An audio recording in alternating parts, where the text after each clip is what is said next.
season is drawing ever closer. We're in the midst of it, right in the thick of it. But now there's been a lot of developments recently, including folks that are for Trump on the west side of Chicago, some that you rarely, if ever, have ever seen. And we'd like to talk about that. Biden, obviously, as everybody has heard by now, has stepped down and endorsed Kamala. Some folks would like an open democratic process, especially as the convention draws near, which is going to be in about a month right here in Chicago. And we're trying to figure out what that means for the West Side in terms of safety. Oh, man, it's just a lot going on. So, yeah, we're going to talk today. Otherwise, y'all know how I like to say it.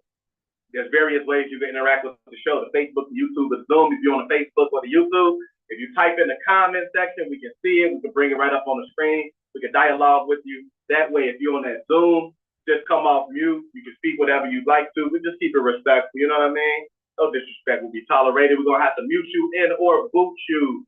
But, you know, that's just how the thing goes. Either way, and starting, I always like to throw it over to Steve and say what you got going on, Steve. Oh, yeah.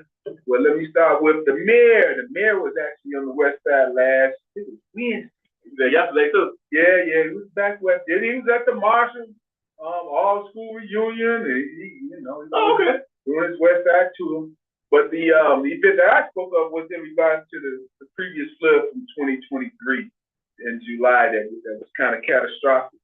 And he awarded $5 million for the west side. And, it's a drop in the bucket, but it's a good start.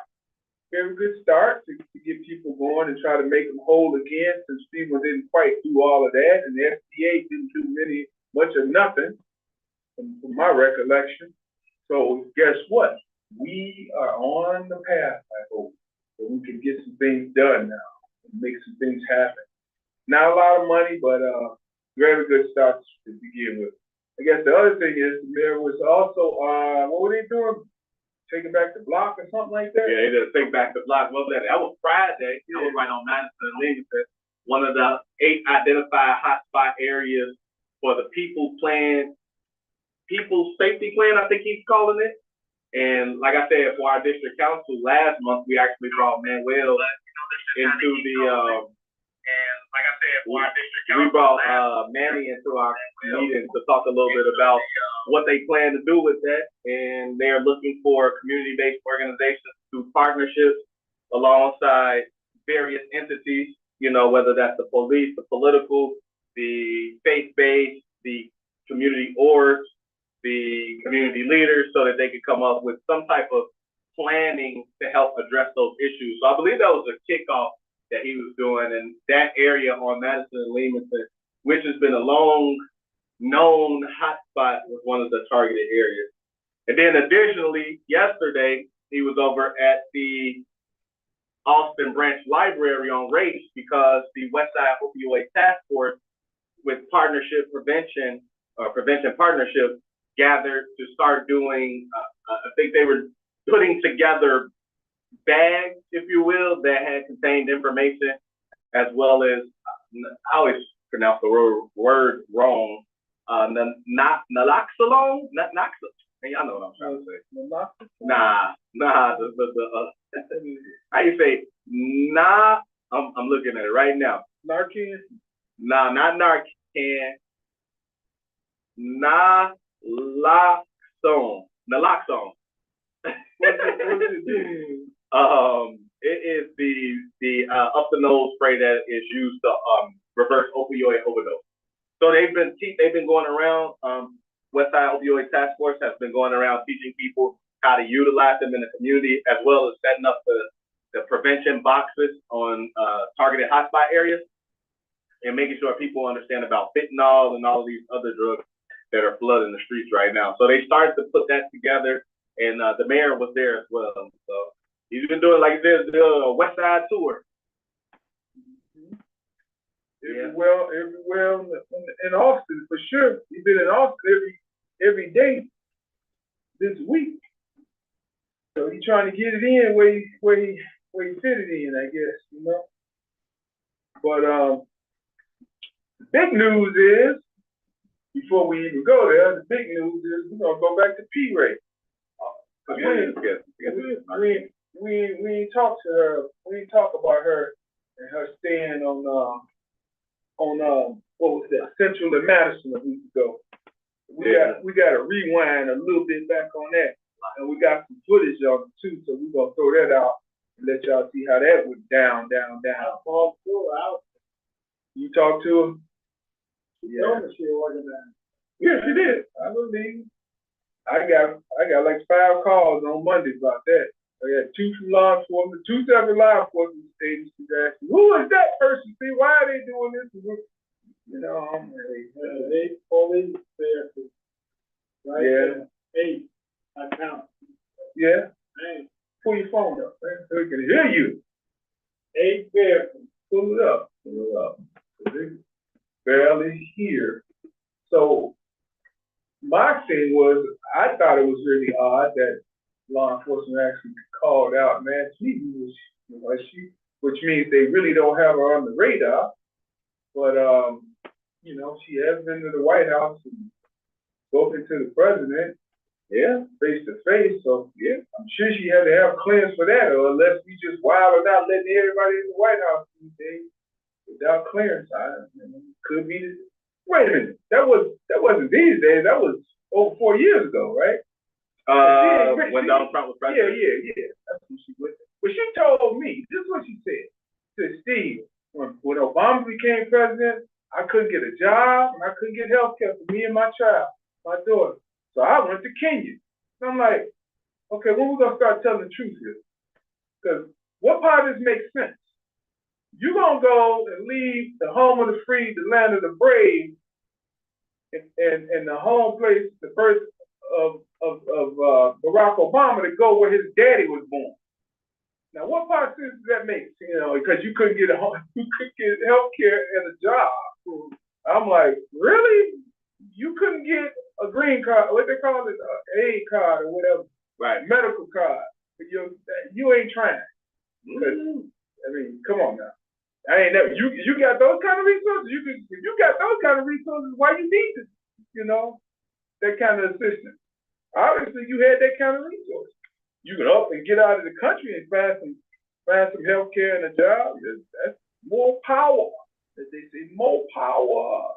Yeah, it's interesting though, but her family, especially like with her brother is currently, I know he just finished up his degree, but he got his from Oxford or something like that. He was out, or in Germany. He was one of them European countries though, where he just when he got his master's. Well, Oxford is in England. Well, European country. It was, like I say, it was Germany. It was Oxford. It was some European countries where her brother just got his degree from, his master's. So I don't know what it is. Is she anything like him? I mean, I don't know. I've never met her brother. You know what I mean? But I'm just saying, like, that global perspective, though, is maybe something that they see as a huge benefit. Because I don't know too many brothers leaving from the west side of Chicago going to, you know, a European country to go get a degree. Mm-hmm. That's true. But you got to understand, she's very unorthodox. He's obviously different. But one thing I know for sure, her whole family they didn't disown her. She can't even use their name. P. Ray. Yeah, that's why she initialed it all. People think it's actually R-A-Y. Mm-hmm. And it's spelled out. The P stands for Patricia. Mm-hmm. And that's her mama's name. Mm-hmm. The R stands for her dad's name, Ray. Mm-hmm. And the A is obviously part of the A in Ray, but I think his name is R-A-Y. But the E, she spells it P-R-A-E. The E stands for easy.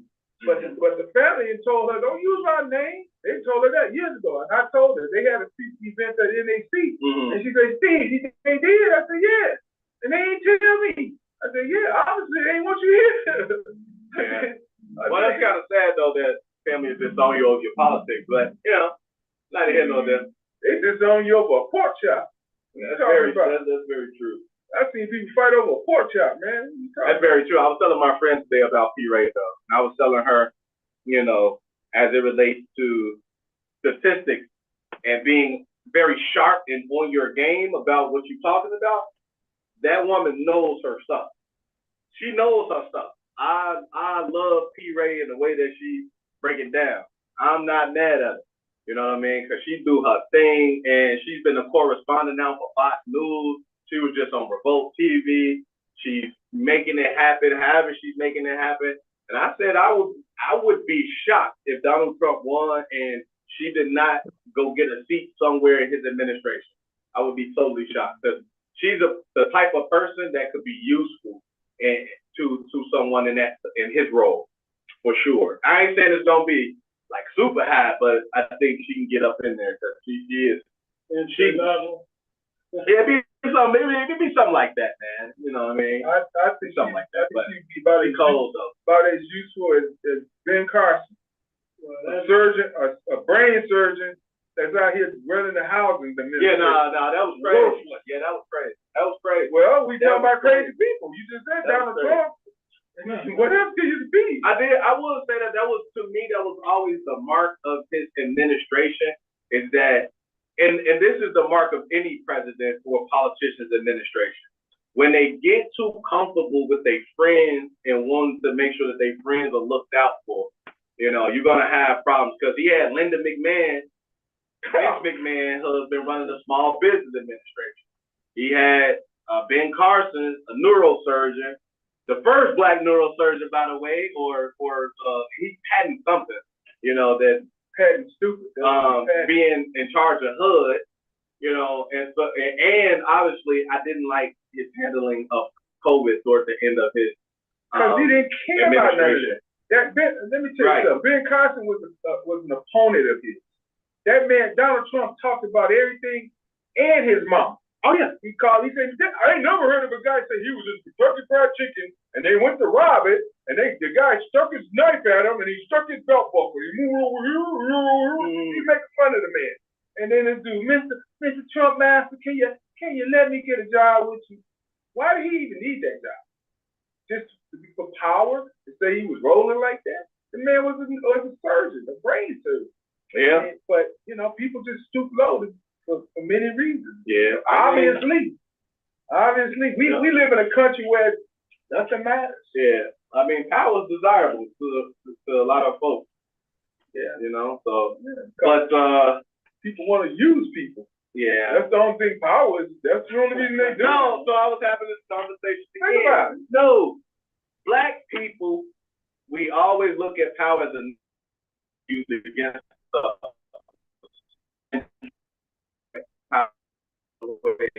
but if we really look at it, should be looked at.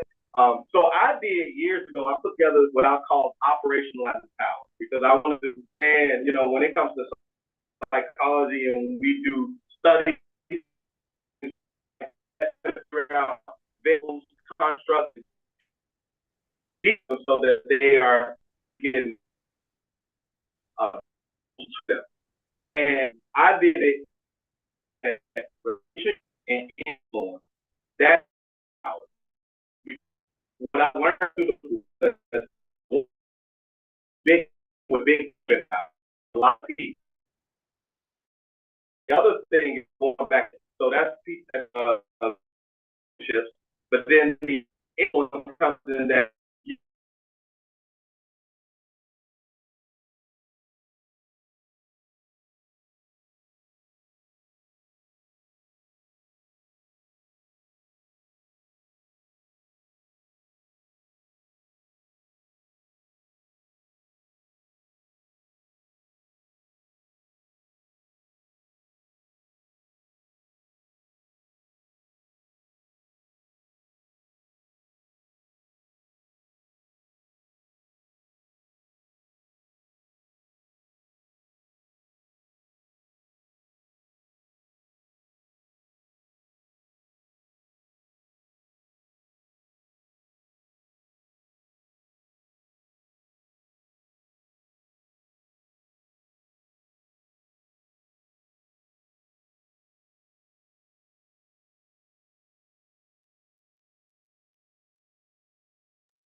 I can't hear you, Steve. Say what?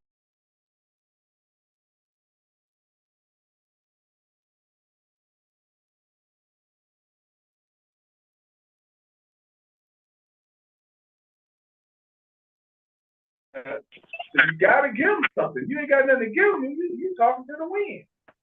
You gotta give them something. What do you have to offer? Let's be realistic about that. If you don't have nothing to offer, then people don't. I mean, they want to hear it. They don't want to have nothing to do with it. You just talking to them, literally talking to the wind. So if you ain't got nothing to offer anybody, you ain't gonna start generating and creating that power grid, that power, that battery pack, that jump off, that jumper cable. I think so. What appeals to most people in this world is material. You know, so the more you have, and you can show that you acquired in a way, whether that is positive or negative in some respects, people will follow that, right? This is the way that things are being done in today's society. People are selling courses. People are getting you to buy into them, you know, because they have things more or less.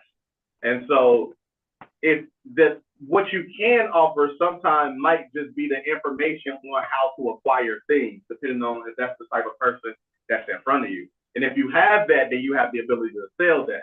And people will follow you so that they can learn that information. That's how a lot of people are making it big in today's society, you know? Until they find out otherwise, they can't get it quick and fast. Because everybody wants it quick and easy. Yeah, that's true too. When they find out they can't get it, man, you took me down this road and you ain't got what I need right now. Why are you doing this? Now they mad at you. They mad, you know. They ain't just mad, they mad. Because you done drug me down here, told me that the dream and the ambition was all together right there. And then you get there and it's like, I need it now. Where's that? You ain't say I had to work for it. You ain't say it's gonna take time, time over work or work over time. It's like, come on, people want something for nothing. It's just a reality. And most often, if you can give them something, even if it's just a praise and a prayer, they'll follow that. But you better give it to them fast. Yeah. Because if you holding them up and making them wait, they ain't gonna roll. Yeah, I think so. I mean, look at the guy. We're gonna show the clip. I don't know if somebody trying to talk. Is this on? Let's make sure that's on. We're gonna show the clip. Does it look like somebody trying to talk there? No. We're gonna roll the clip on P. Ray and down on Madison and Fifth, because it was really ironic that they had this pseudo debate, and the one guy turns his ass. He said, "Where you from? You got an accent." "Oh, I speak four languages." He said, "Well, no, that's not what I asked you. Where you from?" He said, "I'm from Ecuador." And then he went on to start saying, "Well," she said, "why are you here?" "Well, because the Venezuelans." I'm like, seriously? Did he just say the Venezuelans and he just said he was from Ecuador? Are they on the same continent? Hey guys.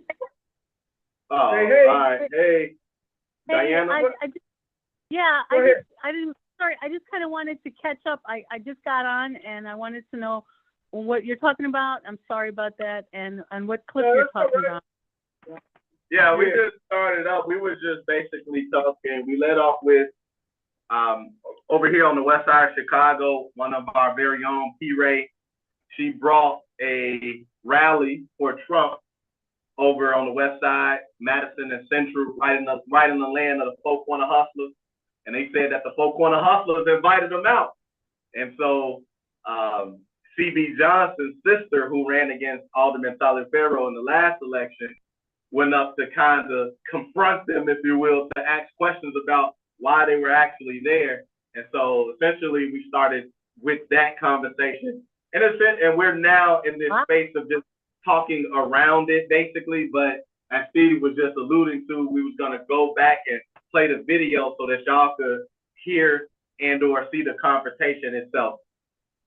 It wasn't dancing or bloody or nothing like that. It was just folks trying to understand where other folks was coming from. And like what Steve was saying, there was a man out there who was Ecuadorian who clearly had an accent. And when she asked him why was he out there, and he was basically saying, well, because Biden let all the Venezuelans in. And she's like, well, you got an accent. Like, aren't you part of the group? He let him in. He let that guy in. Yeah. So, yeah. So that's pretty much what it is. Okay, thank you. Yeah. You sure they ain't coming out of there? Say testing 1, 2. Say something again, Diane. It's me, Diana. Okay, that's much better. I think it was just your phone. But that's all. Let me hear you loud and clear. Hi, Diana. You hear Arnold? Uh-oh, you muted. Did you hear Arnold, Diana? I did not hear him. Hello, how are you? There you are. But yeah, I mean, I'm just trying to get an understanding. People just been implanted in the land of the Four Corner Hustlers, right on the corner of Central and Madison, waving red banners and Trump signs, and you ask, what's your purpose? And they say, oh, we got freedom of speech. Okay, that's fine, but your speech sounds a little accented. Okay, where are you from? I'm from Ecuador. Okay, but again, why are you here? I'm here because the Venezuelans are being let in. What? What are you saying, man? This is all just jumbled and crazy. I don't even understand. But we're gonna play the clip so y'all can hear this one. This is you see. I mean, it's pretty long, but you know, we can get to the meat of it. Unless anybody wants to comment. Anybody has a comment about it right now? Commentary. You can. I'm not gonna debate. I'm just trying to figure out why y'all in this neighborhood. What's the purpose? My name is not Black Woman. My name is Princess. Princess. The person is Jay. That's my name. Yeah, we got good and bad. I understand. I'm just trying to figure out why here, around this corner. Because the Venezuelans who come here. Hey, what they say? You ain't from here. I can hear your accent. I can hear your accent a mile away. I speak 4 languages. Okay, I speak two, but I don't have no accent. Don't worry about that. I don't owe you no accent. I asked you questions. You in my neighborhood. I don't owe you no accent. Where you from? Where you from? Exactly. You're not from here.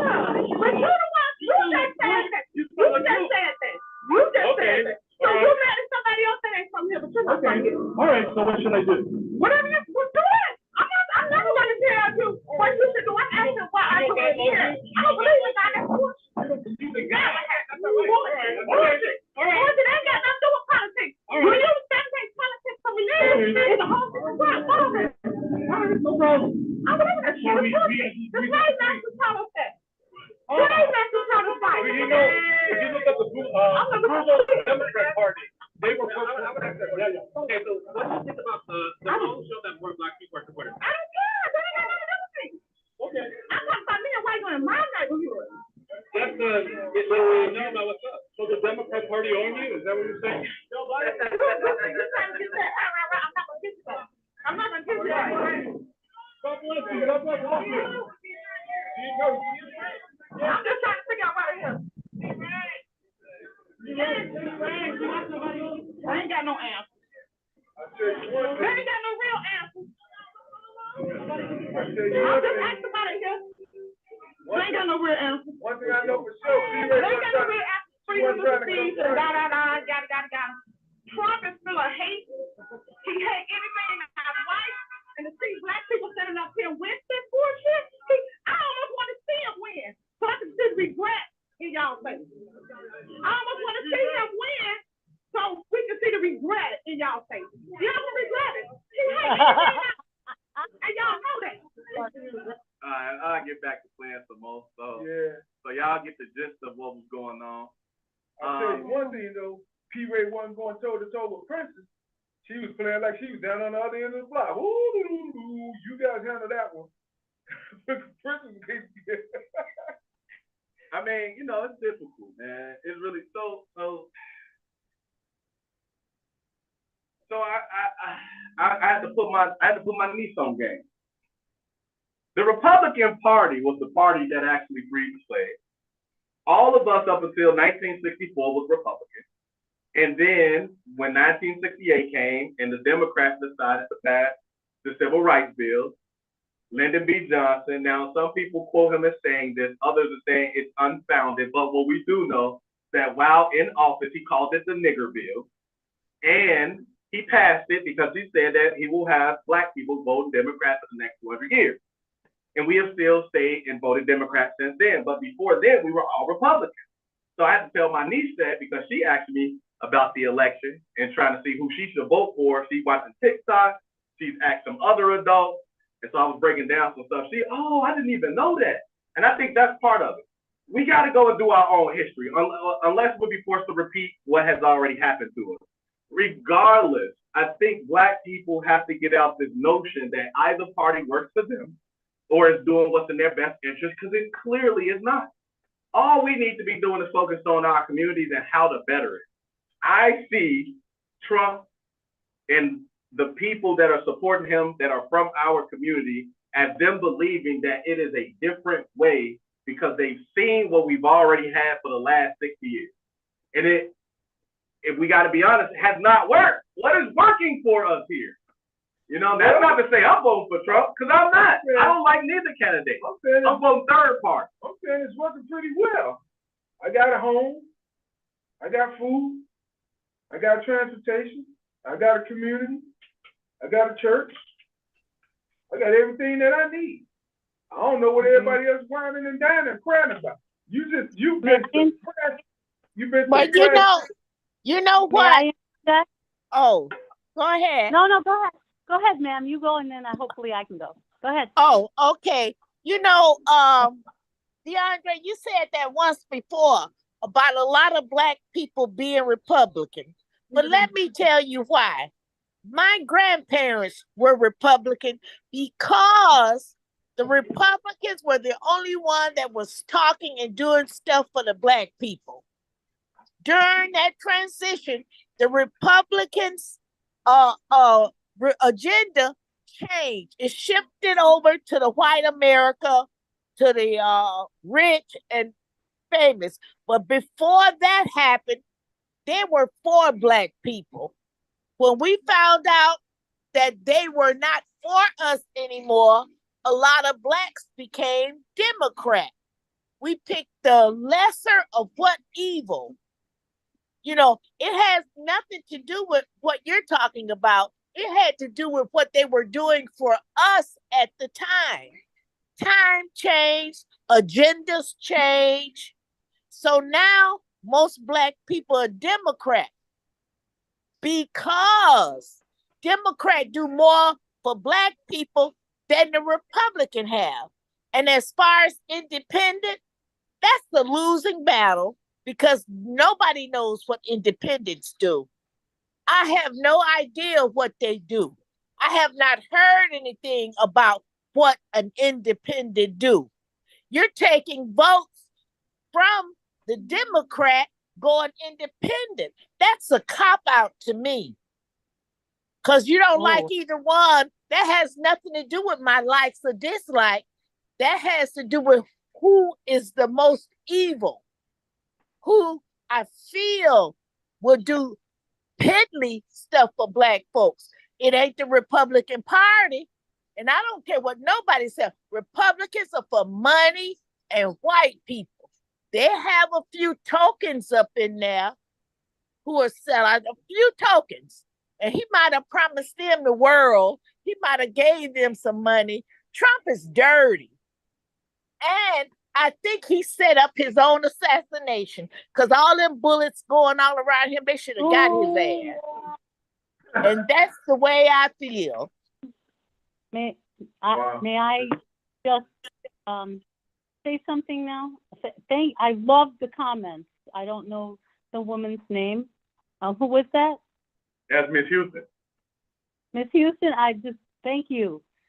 That was well said. Well, I'd like to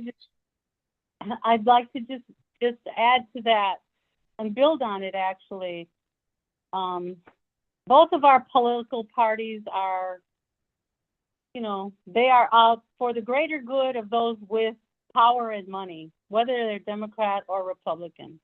They really are. And they've switched sides. Yes, DeAndre, they've switched sides. They've switched agendas. Ms. Houston even mentioned that as well.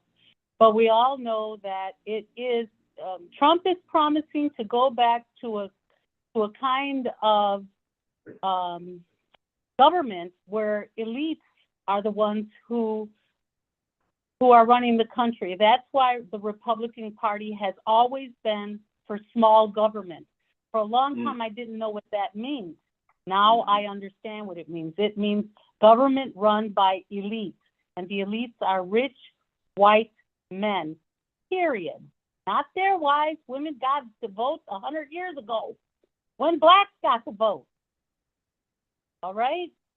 So let's not kid ourselves that, you know, that somebody's going to especially look out for either minority, whether it's brown or black or yellow or red.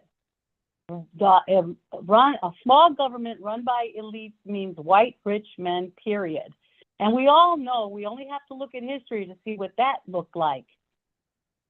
It looked like enslavement and marginalization. It was Jim Crow laws. It was during the 20s and 30s, they used to pick up Latinos and take them across and throw them across the border, whether they were born here or not. No questions asked. You're brown, your ass belongs on the other side of the border. And they used to ride around in pickup trucks picking up people, throwing them in the back of the truck and hauling them off to the border. So, you know, it's ugly, but you know, you got to be an adult. We all got to put on our big boy pants and big girl pants, and we got to be adults and make hard decisions. If you don't like either of the standard parties candidate, you know, Miss Houston is right. You pick. I've done it many times. Pick the lesser of two evils. Because what Donald Trump is promising is to take us back to small government. And the more we look at, the more you investigate that, you're going to find out it means not us, not any of us, not even close to those who are currently in office does it mean them. It means small, elite, people with bloodlines that they can trace back to the damn Mayflower and plantations in the South, whose people came from something not like us. So that's what that means. That's what small government means. It means taking not only away the right to choose, it means to taking away, I mean, it's slapping us in the face. They're moving voting boxes now. They're cutting down the number of days that you can get your ballot, your mail-in ballot in. They're finding all kinds of ways to cut off access to voting. So, you know, a third party, you might as well stay home because a third party isn't going to do anything. I mean, Houston's absolutely right. We don't know what they're doing. So, I mean, I support her comments, and I just wanted to remind us where we all really are. You know what? You know when the elites and the powerful are going to get scared? When all of us start to cooperate with each other and make our power visible, make our voice heard. And we can't do that when there's still barriers, you know, and they put those barriers in place. So that's my contribution for tonight. Well, like I said, so for me, I voted for President Obama 2 times. It wasn't necessarily because he was a black man and very well spoken. Although they played a very good role, it was because I actually believed that he was going to be able to make some things happen. And the unfortunate is on the other side of the presidency, even he will tell you he didn't do enough to shake things up, especially for the community that he comes from. And so after him, we have not had any good candidates. So I have not voted for any candidate on either party. And I'm going to do so again because I don't believe you vote for a person just because they belong to a certain party. These people aren't good. But who are you hurting? Joe Biden got us out of the COVID. The biggest problem I got right now. We got the number one Republican economy. Our economy, we just came out of COVID 3 years ago. We've been dragging that out. We got the strongest economy in the world. We got more jobs with the CHIPS Act, the Infrastructure Act, right? Oh my gosh, jobs, you know, road construction, bridges. My gosh, there's this country. You know, when they yesterday I had this conversation with an alderman, and I said, you know what? I support Joe Biden. He's not a one-man show. He's got a cabinet. He's got an administration. All of those people in that administration, from the little short Jewish woman to the tall guy who's gay to everybody under the sun, they're all in. There's a Native American woman there. There's just everybody's in his cabinet. Those people are smart. They're putting this country on track like no other administrations in decades has been able to do. And we're coming out of this, and people are still crying. You know, it takes a bit of time. It didn't happen overnight. You know, it really didn't happen overnight. And for us to just throw away all of the gains that we've made, we could be in a hell of a lot worse position. But the administration that he has, the cabinet that he has, are people with knowledge. My gosh, and he's had the sense to let them do some of the suggestions they've made. And we're on top. We're better than China right now. And you know how hard that is? To be ahead of China? I'll take that any. You know, we have to think about also, who are we hurting by not voting? You're not hurting an individual. You're hurting a whole mass of people by not voting. To me, that doesn't sound good. That doesn't sound right. But, you know, and like Donna said, he's not running the country by himself. He has staff. He has a whole bunch of people who are there to check and make sure he does the right thing. He's not a lone duck like Donald Trump is, just going to go out there and do anything he want to do. He has people who are watching out. He's not on this by himself. And that's something that we all have to realize. Even if he does have symptoms of forgetting certain things, you know, that doesn't mean it's going to be like that. They're going to give him carte blanche to do what he want to do. Obama could have done more, but he did not have enough support from the staff that's holding office in the White House during his time. So, you know, we got to get it in focus and think logically. You know, Obama said, I am not just the president for the black people, I'm the president for the whole country. Yeah, but we ain't never had a black president. We don't care nothing about what you just said. If you had a president for Mars, I guarantee you he's going to take care of the Martians. So why worry about the rest? Rest catch up when they catch up. We've been behind for 100 million years. So you tell me what's right. I'll say this, Steve. Okay. Yeah, all right, wait, come on. Yeah, because she killing it. I mean, we need some time limits. We can't just let people just talk. Go ahead. You wasting time. Let's go.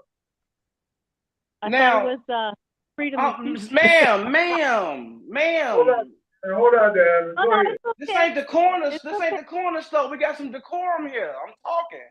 So listen who talking. Oh my gosh, the guy who cusses me out and tells me I don't belong in the. I ain't never cursed you now. Don't you lie on me now. She said cut her off. She said cuss. Okay, so she already finished. It's my turn to speak now.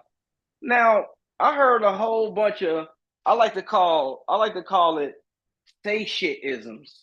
Just saying something, just to say something. There was no facts brought.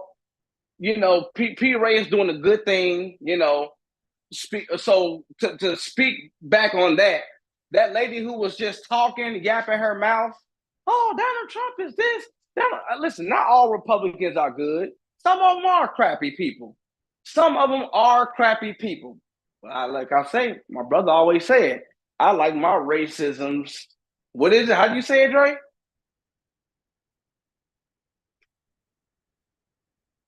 Hello?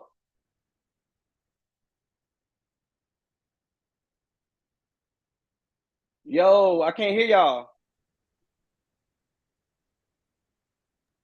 We can still Are hear they you. still on? Hey, Steve, you're on mute. You're on mute, Steve.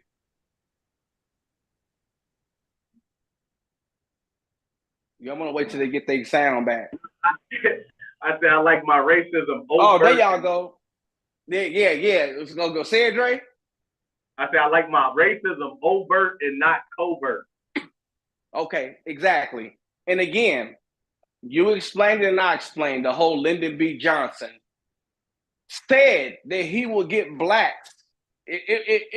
He created a system to get blacks to vote for him. He said, I will get these stupid niggers to vote for the Democratic Party for 200 more years.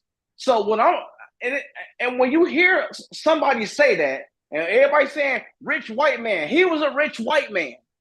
And he even said he would get y'all to vote the same exact way. So again, don't always look at the Republican Party as a bad party. Look at the policies that was made. Forget about what Donald Trump say. I know he hurt y'all feelings, but that woman that was over there yelling at the P right thing, she sound ignorant, and that's not a good representation of us of black people. So the conversation got to change. And so at the end of the day, the Republican Party has failed the black community. I mean, the Democratic Party and the Republican Party, both parties, have failed the black community. The reason why I say I would like for black people to go back to the Republican Party, just to get the country back to where it was a couple of years ago, would be a W for black people. The inflation is high under Joe Biden. The inflation skyrocketed under Joe Biden. It skyrocketed. So when Trump get in, he's like, listen, I'm sending all these immigrants back. And then you can't knock. You know how many Mexicans that I work with who hate the fact that these Venezuelans is here? They don't like that. Mexicans don't like the fact that these people taking their jobs. They don't like that. Who's going to work? Mexicans don't want to work either. You said what? Who's going to do the work? What do you mean? That's not true. That's a white supremacist anti-black racism thing you just said. That's called anti-black racism. You think blacks don't want to work? Maybe the blacks that you know don't want to work, but the ones I know are working and they do want to work. We're talking about the vast majority that are not working and will not get off their rump to go and work because they think that's a small minority of black people though, Steve. Most black people work and want to work. People on your hand, on your fingers that's doing well, that's black, that's happy that they work. 10. I mean, I can name them. You wouldn't know them. No, that's irrelevant. If you can, then I'm wrong. No. Yeah, I know. So I know a lot of, mostly all the people I know are doing very good in life. They're doing very good, even under this high, stressful economy that Biden has created. And not even Biden. You black people, blue blood Democrat, y'all gotta stop voting the same. Y'all vote the same every year, and then you get up on here and you complain about the crime. Guess what? Republicans, they are hard on crime. They fund the police. Democrats defund the police. So everybody want to call the police, but you want to defund the police at the same time. That's stupid. Stop being scared of the white man. He ain't that scary like y'all think he is. And then all this bringing back slavery. Come on, y'all let that woman say that about our people. Let me ask you this. So you good with the fact that Donald Trump hates Muslims, he hates Mexicans, he hates shithole countries where black people live. He don't like, huh? I hate shithole countries and immigrants who come in here illegally. I hate them. Yeah, yes. The most countries in Africa are shitholes, Steve. Otherwise, you'd be there. Why does that matter to you, though? Why is that your concern? Because they're coming over here to my shit. My ancestors built this. My great grandma told me that there was slaves in my family. My bloodline come from Pine Bluff, Arkansas. And you not going and Pine Bluff. I had slaves in my family. I am a foundational Black American. I'm from the stock of Harriet Tubman. I'm from that type of stock. So when I see an immigrant come over here illegally, Steve, I don't like it. I don't like illegal immigrants coming in here taking jobs. I don't. And see, y'all don't see this. These people be doing Uber and they've been delivering people packages. They steal packages, Steve. They deliver people food to the wrong address. They don't speak English. I've seen this firsthand. Did you just tell me the Mexicans don't like the Venezuelans? The Mexicans the legal Mexicans here do not like the Venezuelans. Wait. How you know whoa. How you know they legal? I know because they gotta fight for them. Most of the Mexicans in America are legal. They are what? Most Mexicans in America are legal. That's bullshit. Yeah, most of them are legal. No, that's not true, bro. And the ones that are well, not anymore because your mans who just got kicked out of the race, Biden guy kicked to the curve. You know what I'm saying? And I told y'all that we was gonna rise again. I told you. Yeah, and y'all gonna have to bow down too. I told you. Let me say this though. I'm gonna use the illustrious words. I'm gonna use the illustrious words of Donald Trump. Can I speak after you? Sure, no, because I have something to say. Go ahead. I'm gonna use the illustrious words of Donald Trump. I like my heroes that are not losers.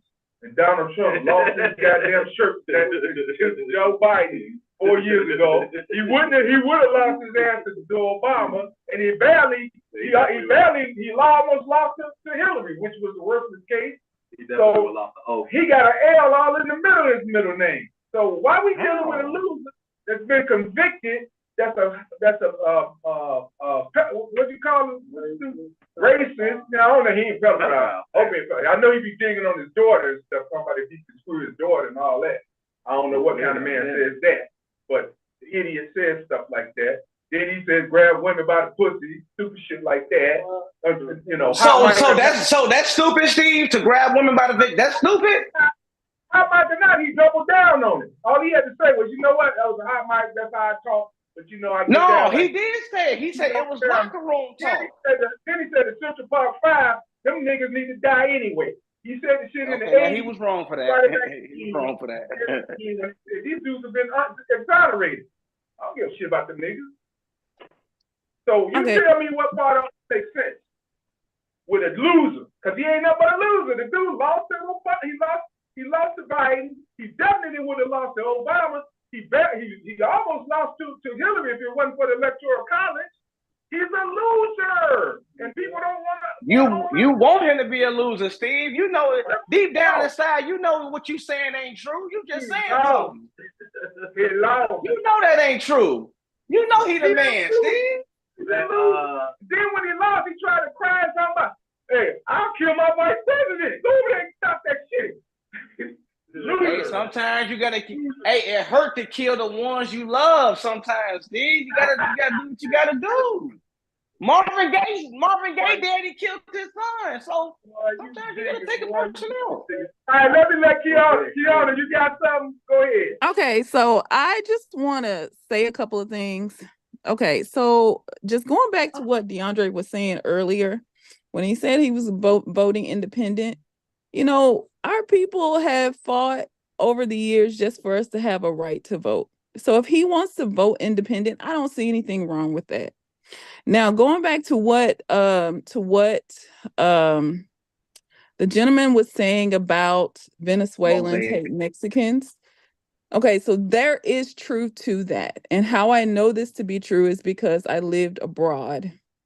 I lived in Aruba, and Aruba had several different types of Latino parties.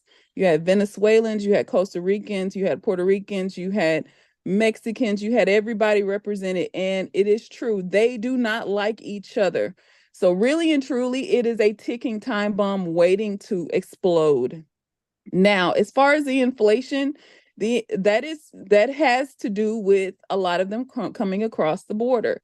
So many of them have been put in New York City to where it has basically devastated their economy, and the people of New York City are crying out for reformation and to actually send those people back, because they're having to foot the bill, and every building that is empty, they're turning it into housing for these people who have come across the border.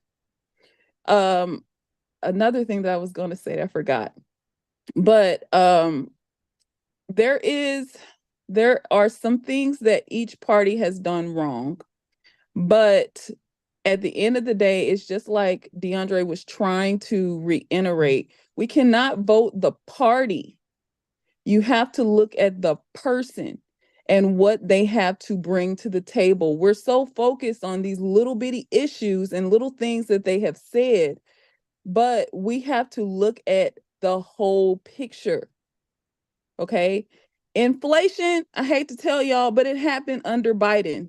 It did not happen under Trump. It happened under Biden, because Biden let all of these people cross the border, and it was a strategic move, because he knows these people, when it comes time to vote, they're going to vote him. So that's all I have to say right now. I'm trying to speak as intelligently as possible without cursing or anything, but that's the fact of the matter. That's how a woman is they gonna vote and they not citizens. How they gonna vote and they're not citizens? They cannot vote and they're not citizens. Oh, yes, they can. They can? Yes, they can. Yes, ma'am. I'm being silent, y'all. Nah, and some they are trying to make federally push it so that they can get work-based permits, which could lead them to getting IDs. In a lot of states, all you need is an ID to vote. On the federal level? So if they push it federally to get them work permits, meaning they fast track it so they can get work permits, they can also then get IDs. And in some states, you can just use an ID to vote. You don't have to have all of this, you know what I mean? Like, hell, I think I'm in the system, obviously, because I vote, but I'm trying to remember the last time I went, and they was like, okay, do you got an ID? No, this is my address, and da-da-da. Now, again, I am in the system, so that should speak for something, but what if you just walk up there, want to vote, and you're not in the system? All they're going to do is take your information down, write it on a piece of paper, and then you're able to vote. That's what they do here. We don't check IDs or nothing. Well, they checked mine. I was voting 30 years at the same spot. The lady asked me, what's the name? I just want to comment on that inflation comment that Carla made. When the whole economy of the globe was shut down due to the pandemic. Right. Now, we all know what drives the marketplace is demand. Just like there was no demand during the pandemic other than to stay alive, living, breathing. Keep the engine going. That's all it was. Keep the engine going. Now, when everything shut down, that was it. No economy. Now, when it opens up, regardless whether it's Biden, Trump, or you sitting as president, you was gonna have inflation. Right. Because of the demand globally. Exactly. So. And at the end of the day, all the people that got all that money during the COVID time, what made you think this government wasn't gonna go hard on you to get more than they gave you back? They gave everybody boatloads of money, and they want shiploads of it back. It was just obvious. Everybody, oh, this is so great. This is so great. Really? This country don't work like this. This is a capitalistic society. And then you better believe they gonna get there, and they gonna get it with impunity. That was a fact check. That's all. Yeah. I was actually, while we were talking, I was looking at it. I'm trying to find it. I found it, but it actually gives you the percentages of how much debt was incurred by a president.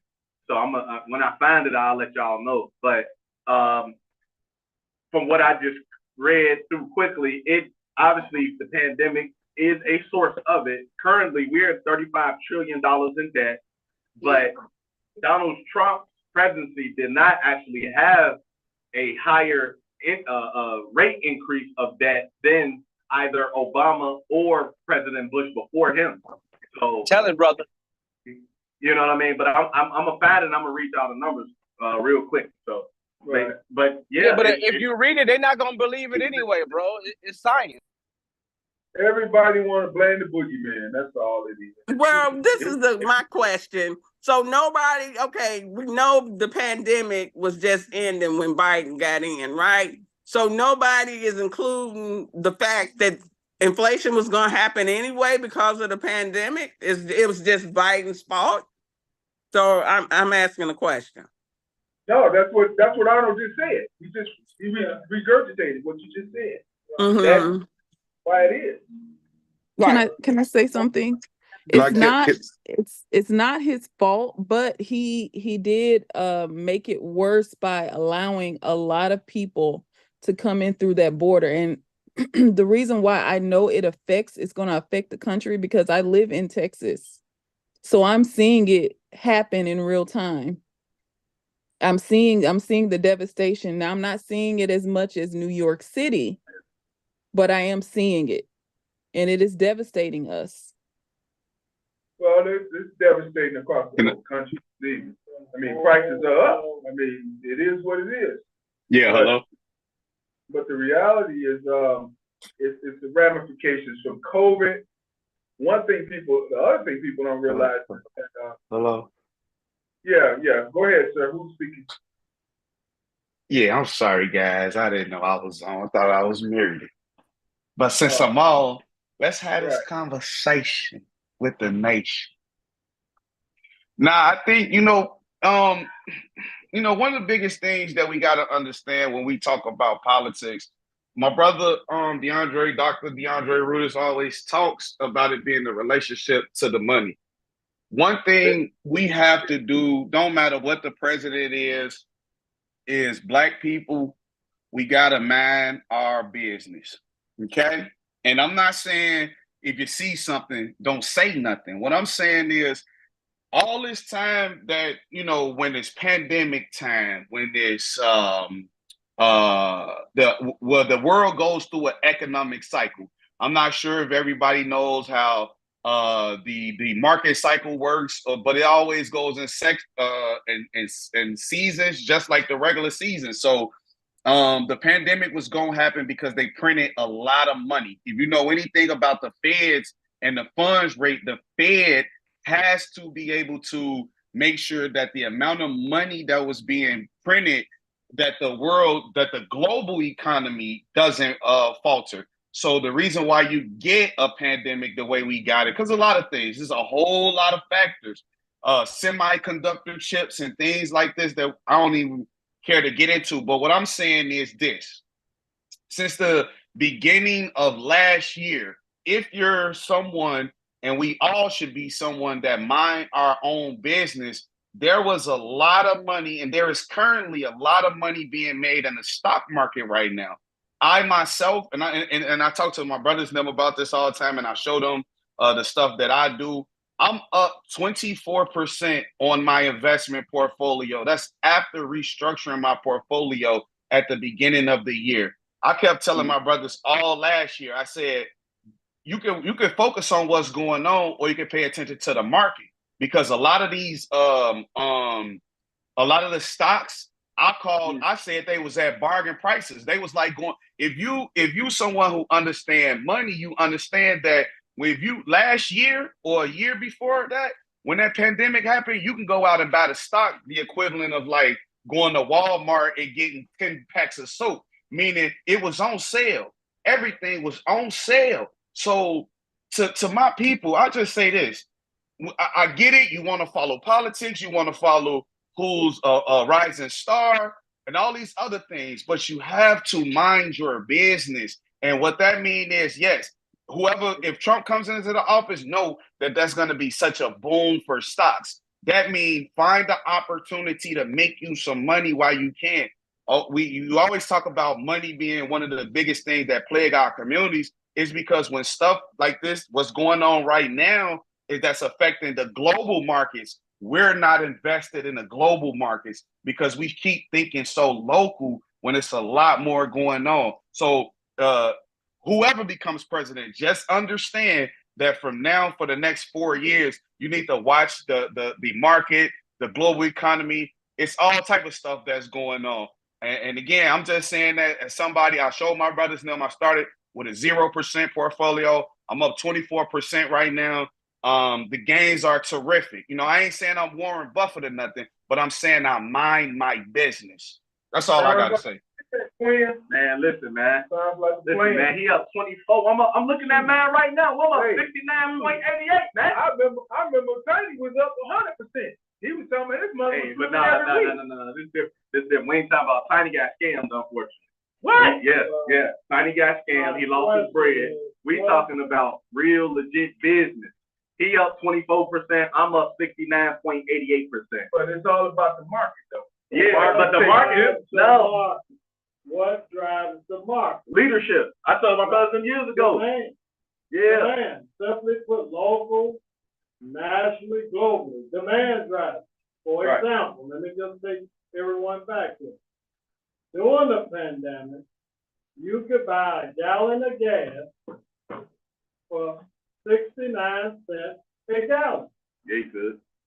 Now, what was the difference then versus now? Nobody drives.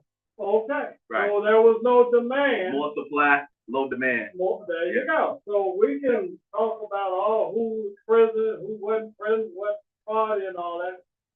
It's the demand side on the market. It's all smoke and mirrors. Yeah. Home, cars, gas, refrigerators, you name it. Right.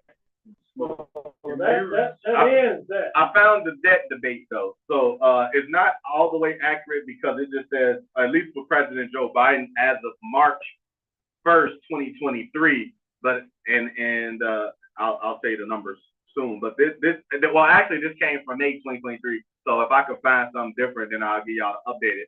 But so it's only 5. So under Bill Clinton, our national debt began at 4.23 trillion, and he grew it to 5.73, and that was a 35% increase.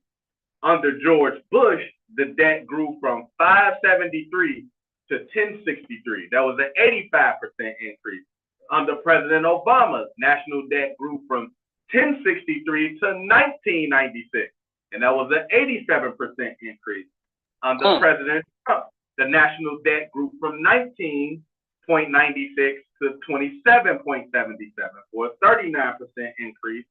And under Joe Biden, and this again is as of March 1st, 2023, the debt grew from 27 to 31, and that's a 13% increase. But as of now, the national debt is standing at 35 trillion instead of 31. Didn't under Clinton the national debt was paid off because it said it grew according to this is USA facts that I'm looking at.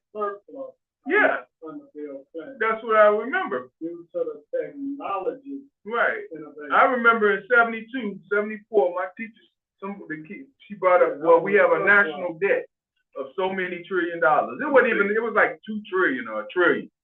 And the kids said, what does that mean? You know, we're in 4th, 3rd grade. And she said, well, put it like this. You'll never see in your lifetime that paid off. And we were like 8, 9 years old. Right. But from my understanding, Clinton actually paid it off. Right, there was a surplus under Clinton, so I don't know what, you know. But then when Bush got in there, I never forget it. 2000 hit, and Bush got in, companies started shutting down. Motorola shut down. Intimus moved out of the state, and we lost 1,500 jobs. Prior in the 90s, I remember working, and my job literally would give you a $1,000 check if you got somebody hired. All they had to do was stay there for 90 days. You got a $1,000 check. As many people you got hired, you get $1,000. So it's saying basically there were a couple surplus years from '93 to it looks like 2001. There was about a $236 billion surplus. That was under Clinton, and Bush took over some of it because I remember he gave everybody $2,000 on taxes, and I was like, man, why is he doing that? Say that for a rainy day. But he gave everybody that had tax. Here's $2,000 to stimulate the economy, and guess what he did? Bust the bank. Clinton came behind the first Bush. Right. The second Bush blew it up. Yeah, I'll never forget the joke that Chris Rock said. He said a black C average student couldn't even be a janitor. He said it just so happened that a white C average student is the president of America. And remember, the budget was spent on the military right versus human services. Right. Right. That's why the budget just. Well, military now it's not it's not mechanized anymore. It's technological. Right. They don't, and then again, they don't even bring the. How many soldiers do we have versus 2 decades ago, or 4 decades, or 3 decades?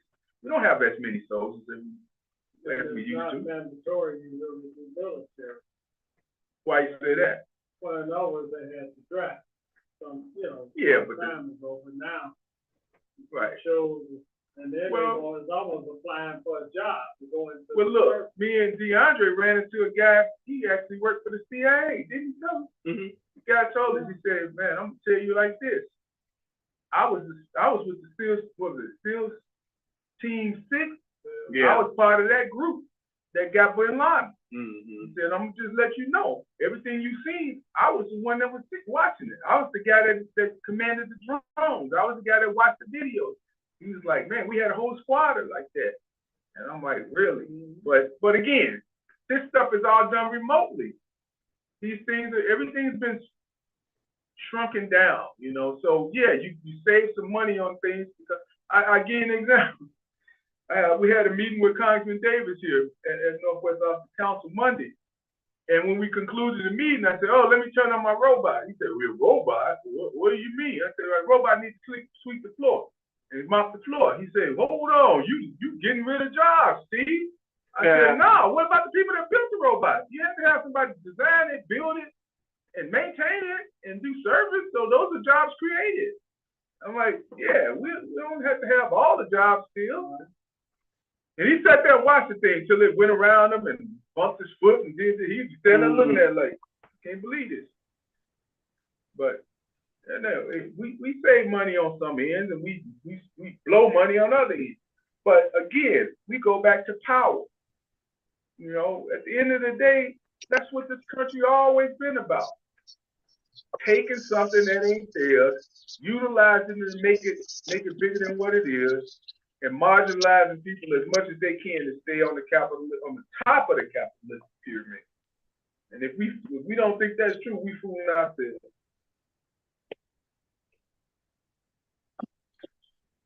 Anybody got a response? Is Diana still there? No, Diana left. Oh. But I think she dropped out because she's on the phone. I don't know how. Okay. Yeah. You're making $400,000 or more, you can expect. What you mean? On your income? Yeah. Man, let me tell you something. What does it really mean to be a millionaire? What does that really mean? We just got to be talking to Twin. Twin talking about his portfolio up 24%. What does it really mean? No. Hold on now. I don't want to make it sound like it's too crazy. Now, I started with 0 in my account, and I got my goal was to get maybe $10,000 in the market this year.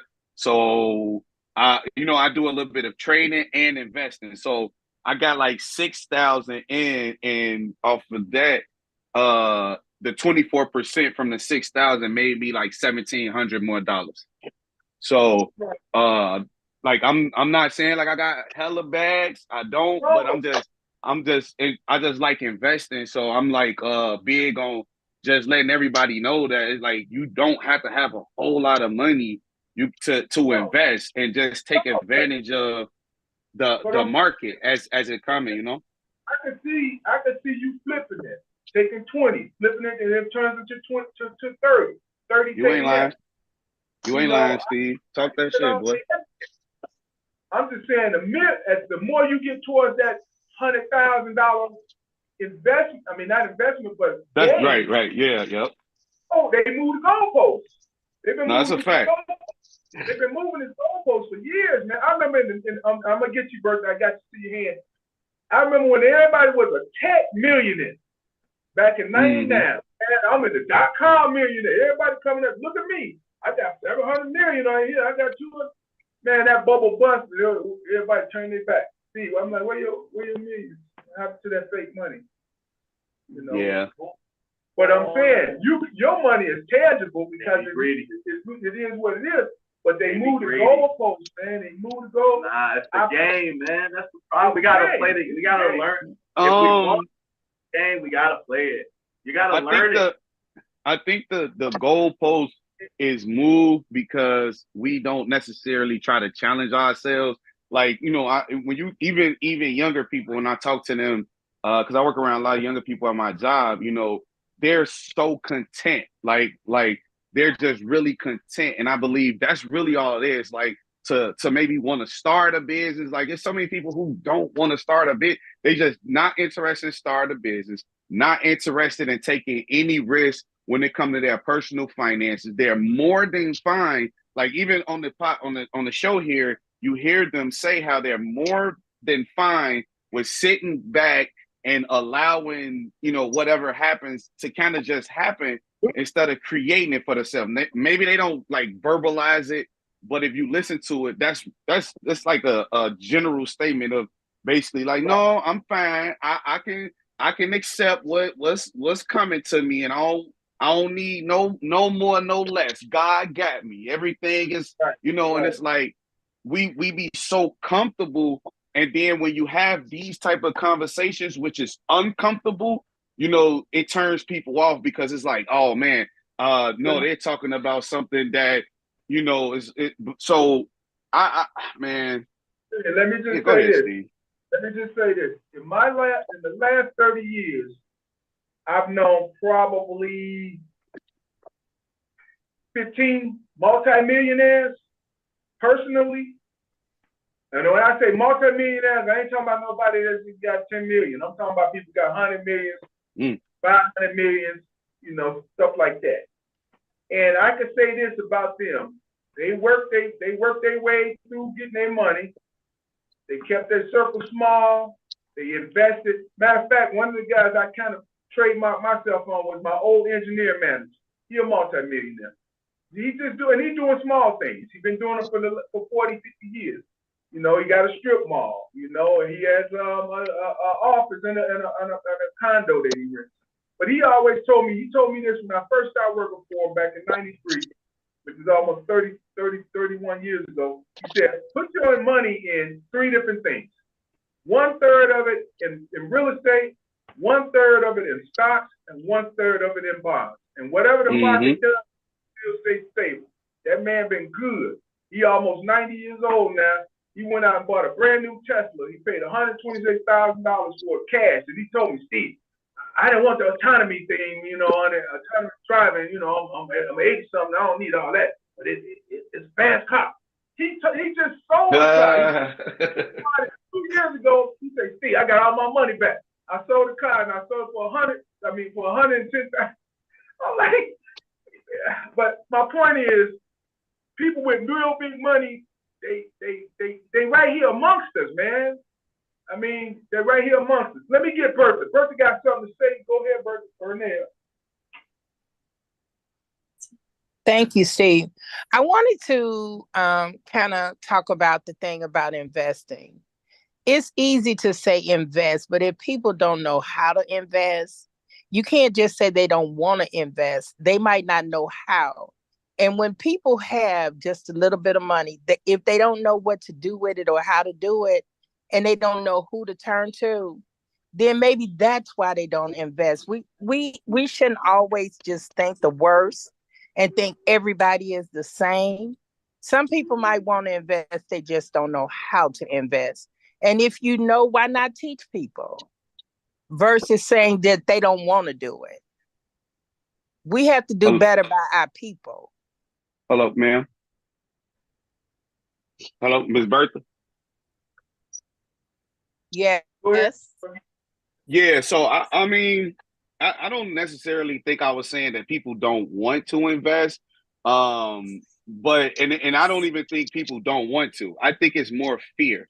You're talking to a generation like I was reading a book, it's called The Psychology of Money. Basically, what it was saying was we all looking at things on two different spectrums. You like gotta believe that I was born in 87. There's people on this phone who was born in the 50s and the 40s and so on and so forth. So because we were all born at different generations of our lives, we looked at money totally different. So if I'm born in the 40s and I might be, or the 20s, and I'm going through a Great Depression, I'm seeing what the stock market is doing and how everybody is panicking. You got people jumping off buildings because it's going down. So I'm looking at it as a child like, oh no, I don't want to get involved in that because so many people have lost their money. So then you got my generation where I understand the fear because I wasn't taught any of it. I didn't know any of it.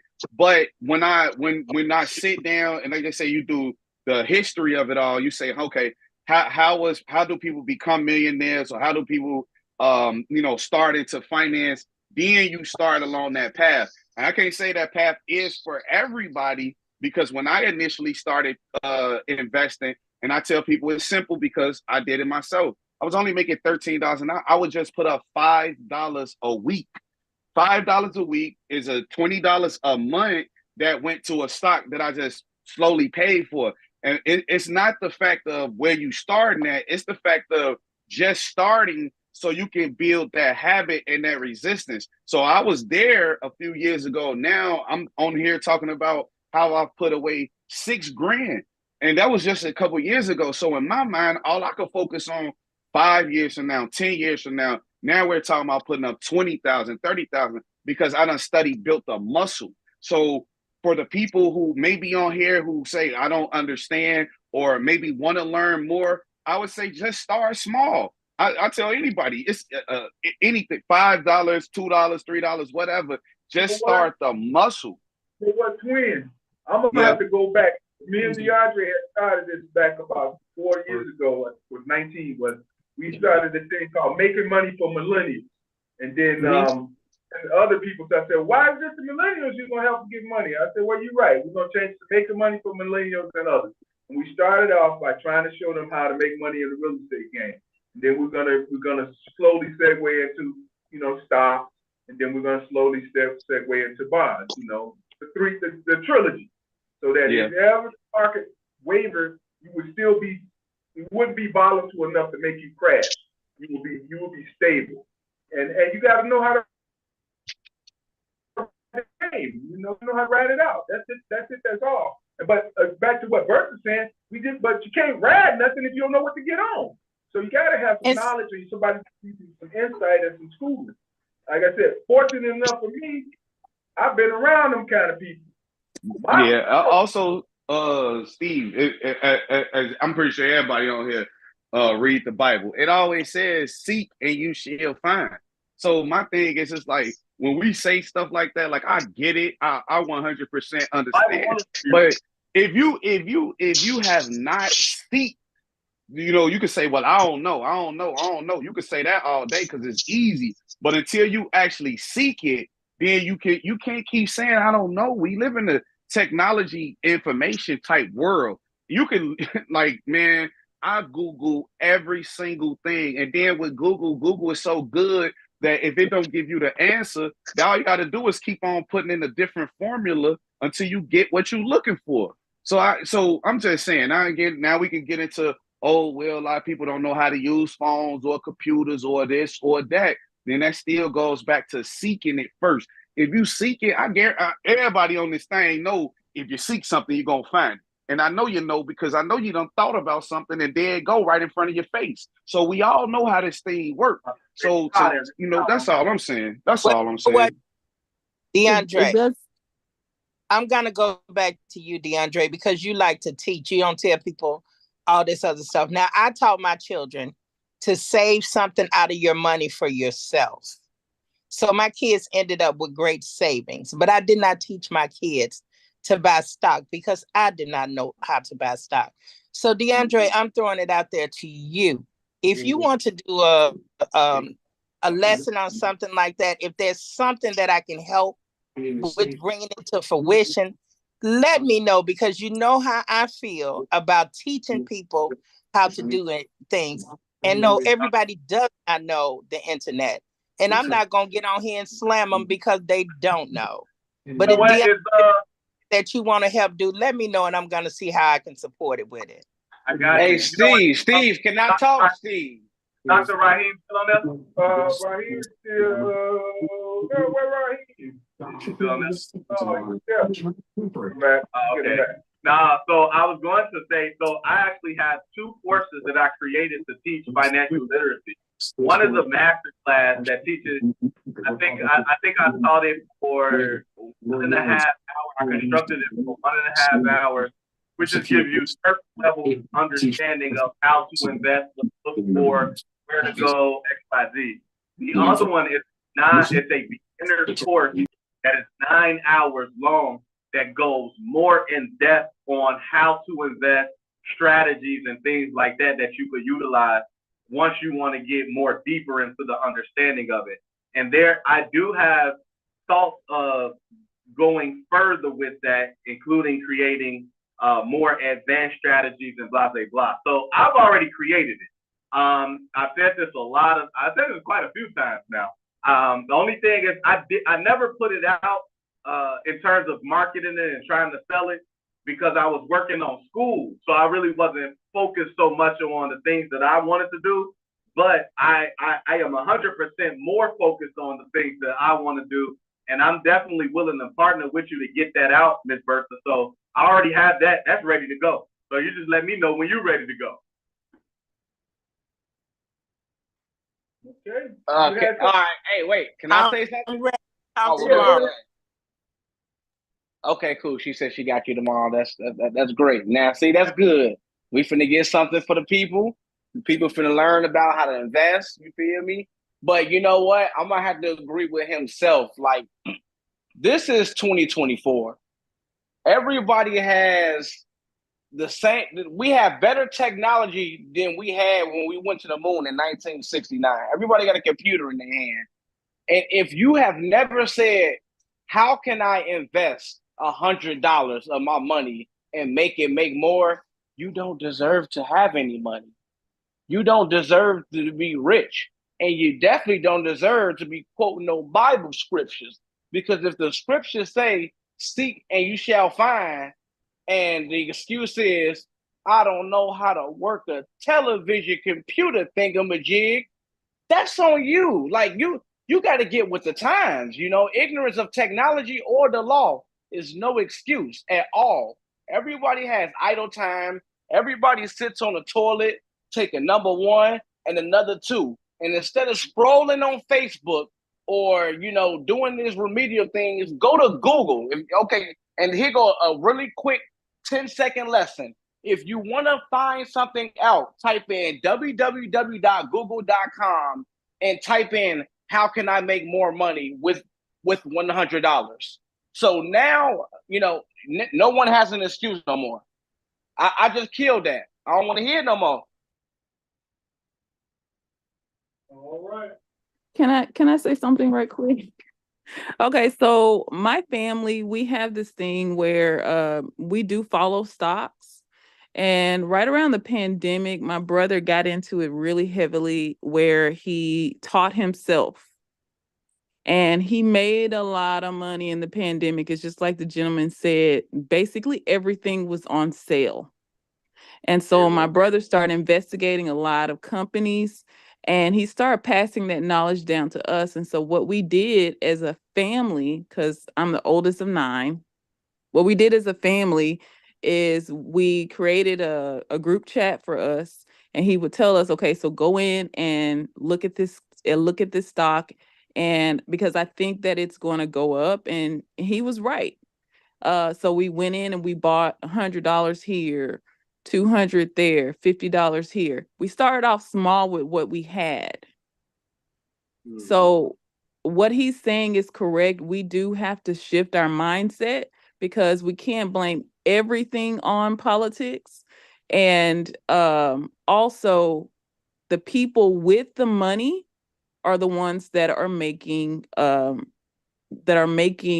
lot of the laws, or pushing a lot of the laws. So if we can change our our finances, then we can actually become a voice in the community. And another thing that I wanted to add about Texas, I can go down the street, and this is a little bit off topic, but I can go down the street and I can see one of several billboards where they are pushing for Texas to become its own nation. Last I checked, the United States really needs Texas, but because we are kind of forgotten and they don't want to handle the border correctly, we have all these people coming in. It is really devastating our economy. And I just want to put that out there because I know everybody on this call is from up north, so you don't see what's going on in the South. But we are devastated down here. And the closer you get to the border, the worse it is. But where are you from? What city? I'm in Dallas, Texas area. Okay. Well, let me say this. The economy is not just bad in Texas. They say the economy is so bad, the inflation is so bad in Mexico, they kicking the illegal Americans out. Yeah, real. So, I mean. Yes, that's true. They are kicking a lot of the Americans out, but the reason why those Americans are there because of the inflation here. But again, we really need to start handling up on some things, and not just that, but we literally have war at our door. So if we pick the wrong person, it's going to be a really bad downstream effect. And I'm not going to get into all of it because I know this is going to end at 8:00, but it's going to be a bad downstream effect. So, yeah. Yeah, well, I'm going to tell you another thing. I don't know how old you are, but Texas has been talking about seceding from the U.S. since Texas is Texas. And I don't know if you realize this, Texas was the same people that kept slaves enslaved years after they were supposed to be enslaved because they just thought it was just proper to get more out than niggas. And tell you the truth, I wish we had a better solution for it, but we supposed to be the United States and we're supposed to be working together, but obviously there's a lot of division these days. Because all I ever hear is, this one need to do this, and you need to do what you want to do, and they need to do what they want to do. I mean, what part of But this is the first year I've seen so many billboards for us to become our own nation. I have never seen a billboard prior to that. I know Texas has been pushing that for years, but we're seeing several billboards. There are several people who are trying to get behind that. So I that's all I have to say. Right. I get it. I totally get it. You keep dog food in your fridge? All right, you got your hand up, Chris, go for it. Okay. So, back to the conversation about, the community and finances and everything. I have a nonprofit, and so basically we have to start with the basics. I'm starting, all my youth are going to get bank accounts, right? Let's start there. Some of their parents don't have bank accounts, right? So, so we could talk about, we got to take the first step, and then, from that step and let them see their money grow.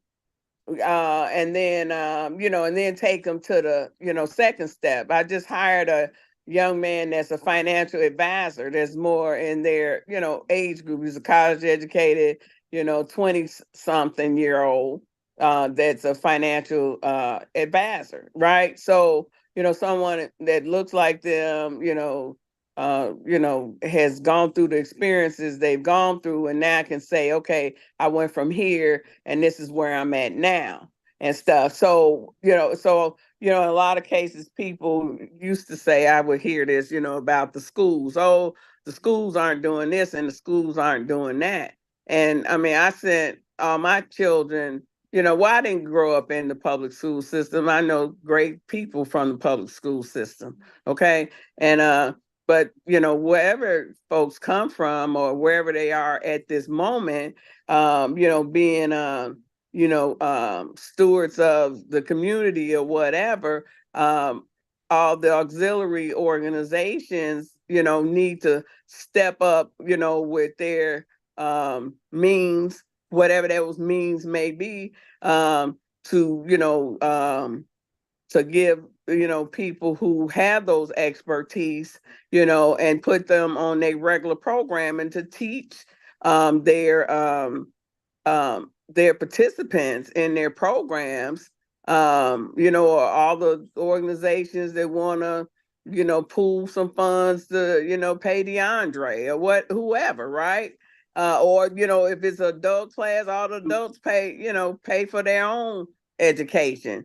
And, but, it takes, it takes some action, and that's all. And so that's what I'm doing over at Chicago Austin Youth Travel. Hey, let's start with I already had an appointment with the new credit union to take them all up there so they can open accounts. It's going to cost $1, okay? And then the stipends I'm giving them, guess what? They can go up there every month and put some more in and some more in, right? And things like that. So then they'll have something to be proud of. And then they'll go into the stock market piece, and you can do incremental investments. I mean, now God knows my age. So, I had invested back when I was working for AT&T, but as an adult, I was an adult then, but I never put another dime into the stock market till COVID hit. And my money grew, triple, okay? Doing, because, can't go no further than the bottom but it can go to the top, and then splits and this and that and that and this. And so, that, to be able to, have learned even, at 60 something, because I was 60 something at that time, and a young man, in the travel realm, because, I got the travel agency, he was the one that said, hey, this is easy, right? And guess what? I believed him. And that idle time, I was like, okay, let me try this, right? And so, but it had great gains and still has great gains and things. So, those incremental investments, those online platforms, Robinhood and a lot of other ones, you can start an online account on your phone and put in $5 every week, pick one stock or, your favorite. What are you wearing on your feet? They say always buy buy stocks in the products that you use. You're paying $1,000 for Nike shoes. Go buy your stock of Nike. Okay. Somebody said something about Tesla. I want a Tesla. I was like, oh Lord, no, I never wanted a Tesla, but I can tell you, Tesla stock is the gift that keeps on giving, okay? So that's all. Yeah, hello? Go forward. Hello? Oh, yeah. Arnold got a question real quick, then we bring you All right. Yeah, Crystal, did you say you took the group of young folks over to the Leaders Network? Yes. Oh, okay. Cooper, North Carolina, Arizona, Gretchen Whitmer, Michigan. Did you pick anyone on that list to pair up with Kamala Harris? Go ahead, Twin. Oh, no, it was somebody had the news playing in the background. But look, first of all, to Miss Crystal, I want to say I'm proud of you. If ain't nobody around, that said that to you lately, I'm so proud of you because I'm listening to this and you breaking down your age and everything. Just being open and receptive enough to listen to somebody, and then for you to out your mouth say it's easy. I trusted them, and you see how simple it is. It's on your phone.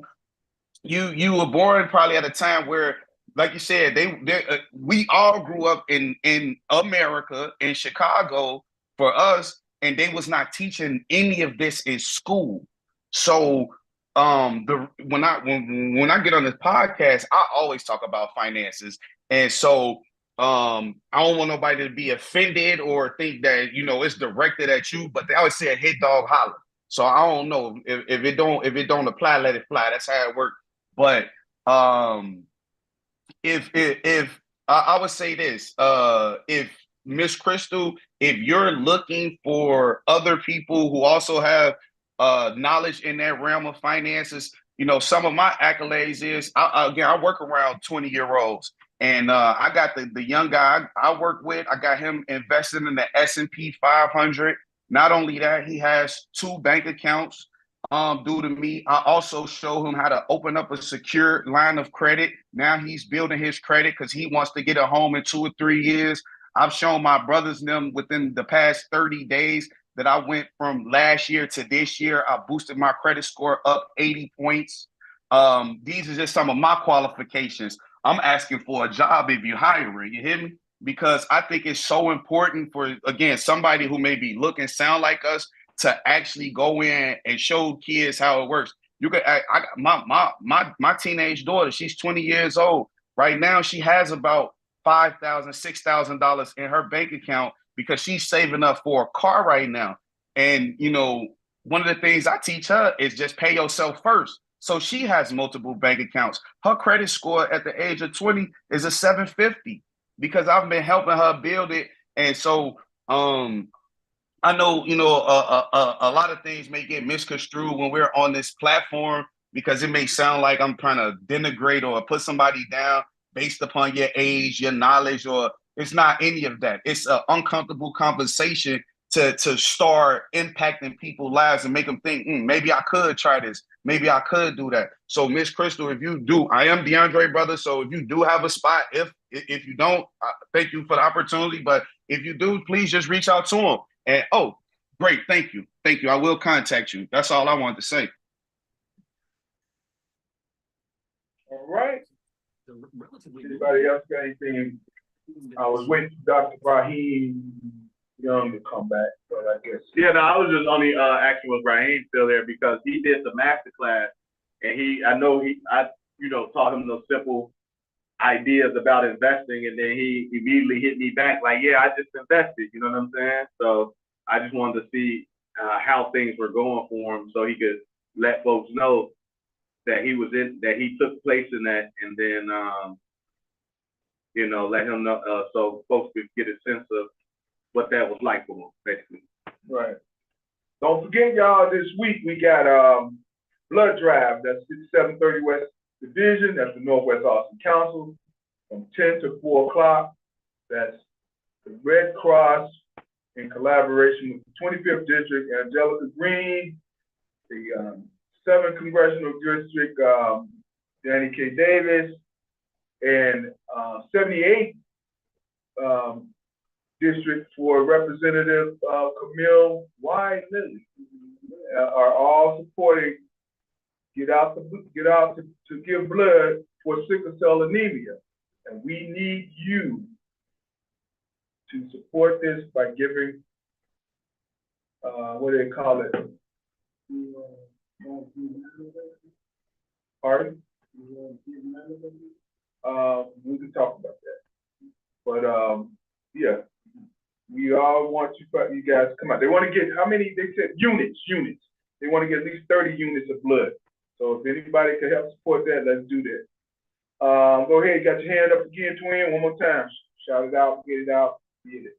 Oh, no. I think I had my hand raised when after Crystal, I put my hand down. I got it, I put it down. So yeah, anybody got any comments about what we've been talking about today? But we definitely got to get, let's get some people out, y'all. They're giving away a gift certificate. What is it, Amazon gift certificate? $25 or something like that? Yeah, they got a couple giveaways.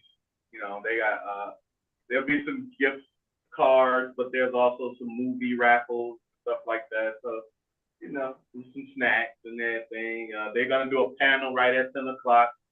to talk a little bit about sickle cell anemia so folks could be more knowledgeable about exactly how it affects the community. It goes from 10 to 4, you know, so yeah. And show out, y'all. Let's show up and show out. You know, it's not every day we can support something that's been going on many years that we can make a difference. Well, I suppose in these last few minutes, man, y'all probably want to talk about Kamala, because she's going to be the presumptive candidate, and the DNC will be here in Chicago where all the delegates get to choose that. Time to turn out. Now, the Clintons endorsed her alongside Joe Biden, but President Obama, he said he is in favor of an open process. I don't know. I think either way, I don't see anybody voting for Kamala.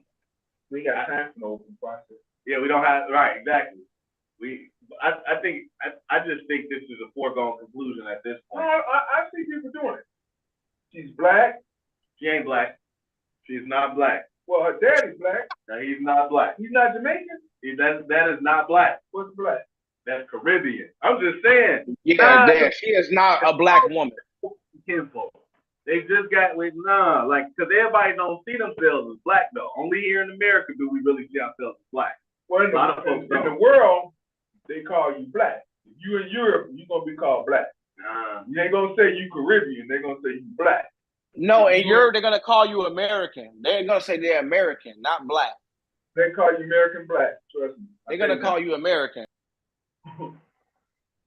That's true. Yeah, they do associate you with America, but They're not gonna say black. They're gonna call you an American. We all know what the results and the rollout. I'm not understanding what you're talking about. Yeah. Well, their meeting today has been reported. Who is they? Democratic convention and leadership. Mm-hmm. With that thought in mind, how can we streamline the process to make for a smooth convention and the rollout for the choice of vice president? Mm-hmm. That's what right now being discussed. Mm-hmm. I mean, but let's go back to the term black, because you got Latinos that are black, but they don't say I'm a Latino, non-black. It depends. So, like for example, a lot of people that have our skin color that come from the island will refuse to say that they're black. I mean, we went through the same thing with until they need you. Till they need you. Man, Tiger Woods. Tiger Woods left us. Till they need you. We got a young boy right now that's killing it in the streaming game. His name Castanet. Castanet don't claim to be Black American. Busta Rhymes ain't Black American. Streaming. I'm just saying he's a young guy that streams, but his father, I believe, is Jamaican, and so he's Caribbean. So a lot of people that that have the skin color, they refuse to say that they're Black American or African American. Why is that? Because they're not though. They're Caribbean. No, that's not why they do that. They do that because they want to separate themselves from Black Americans because they see Black Americans less thereof. That's a fact, Steve. That's a fact, Steve. Until they say, man, we love that hip hop. We created that. Right. The Jamaicans and the Haitians and the Caribbean blacks did that. Right. Puerto Rico, no. We ain't gonna sit there and propagate that lie. It started in the South Bronx. There's a big argument on the South Bronx and some other part of the Bronx. But we do know the black people did start that in the blocks. It wasn't Fat Joe or Big, whatever his name, he tried to say that Puerto Ricans, that ain't what happened. But again, I agree. Because it normalizes everybody to one, relegates people to a certain, demographic. If you want to go, shoot, I ain't black. I'm from Mobile. I'm Mobilian. I'm from LA. So, what we gonna do? We're gonna sit here and break it down to the very last compound. I'm from West Mobile. How about that? Now what? It went from Negro to Black to African American. I'm black. I don't know about all that other stuff. Because at the end of the day, I'm grouping everybody that want to roll with the train. And if you say you ain't, then I ain't got time for when you got problems. Because you over there with the mother problem, Colin. You deal with that. You deal with that with your whatever, you know. You heard of the what's the thing that Dre that Howard Ray got for the reparations? Oh, reran. And remember what he said when he started talking about the reparations for us, that all of the people who were non-African American background descent, they was mad and they was trying to shut him down and saying why they were trying to. So it's like you gotta kind of separate of. That's funny that DeAndre said that. I ran into some Palestinians, man. I ain't running into them. They was over here at NXT about 3 weeks ago. And one of the guys had red hair. And I said, man, what's your name, man? Because, you know, that one dude name was Omar, another dude was Five, you know. So she said, man, I said, I bet you it's Red. He said, yeah, they call me Red. He had a little chin strap, you know, like brothers do with a little chin strap beard. And I said, man, dude, you ain't gonna believe this, but you look like some black dudes I know. He said, man, everybody's black. That was the Palestinian thing he said to me, amongst his other brothers. He said, man, everybody's black. So I knew what he was saying, but I'm like, until it has to be something different, you know? It's like, right, well, like they say, everybody wants to be black, so it's time to have them black issues. Right. Then it's like, oh, wait a minute, I'm not with that. Right. Everybody wants to be black. I mean, Chinese American, the white American. I'm hearing in Japan, they shipping Africans in so they can build their population. They think, I don't even understand this. They want Africans to come over. They from Africa. I don't know what countries in Africa, but they want them to come over to help populate their society. Mm-hmm. Why Africans? I don't understand, but that's that because we got that good ilk. We've been genetically modified. No AI. Nah, no AI. I mean, we, you know, coming out of the pandemic, the world lost a great amount of population. Yeah, right. Man, what do we do, people? But again, don't vote for the loser. The white birth rate is down on the globe. Well, that's because that's their choice, you know. I mean, think about it. Why is white birth rate down? Why is that? Because white greed is up. I don't need no more kids. I want more for me. I don't want to work in a farm. Why do I need a farm? I don't need all those children for a farm. I don't need that. They financially responsible. Yeah, I was gonna say you got a lot more African Americans who are millionaires now. You know, a lot of more women, a lot of men who join who are now multi-millionaires. I just think we in a time where people are just like, you know what? It's just, you know, they building, and you know, it's always been that way. Like if you're a man who's really like motivated on your purpose in life, it's gonna be hard to maintain a relationship. Same thing for a female who's really like dedicated to her ambitions. It's gonna be very hard to have a relationship. And I think that we're now in a world, especially with social media, where everybody is like hyper competitive and they're competing. You know, the women are competing to be the best at maybe creating a clothing line, and the men are out, you know, conquering the world, doing things, and men drive fast cars. I think people are living so forward that they're not having time. They don't want to look back and have kids. I know like several people in my age range who don't have kids. You call that forward living and not greedy living? Only looking out for yourself? Well, but you got to think those. Well, so I get what you're saying, Steve, but it like everything we talk about on the podcast, it's not a bad thing, especially if you have people who are breaking, you know, chains in their legacies. Now, maybe it's a problem because they're not creating their own legacies, you know, for that to survive. So that might be the biggest issue. But no, I don't see a problem with it. I just think it's actually liberating. Like people can live the way they want. I have to tell you, you got to open your eyes. There is a big problem with it. White population declining has brought us to where we're at today. They are afraid. They are extremely afraid. That's why you're hearing all this Donald Trump stuff. They want more white people. They want more people on their side because they are afraid. They even said this. What is this 2025 thing? I don't even know what, I ain't even read it yet, but I'm hearing a lot of mumbo jumbo. I'm going to have to read it. But yeah, tell me about it. Believe me, there's a lot of fear behind white decline in population. Oh, for sure. Oh, I thought you were talking about black people. Oh no, black people. Oh yeah, I thought you were talking about our population and declining and having kids and stuff. Ours has declined, and nobody's really trying to look at it. That's the problem with ours.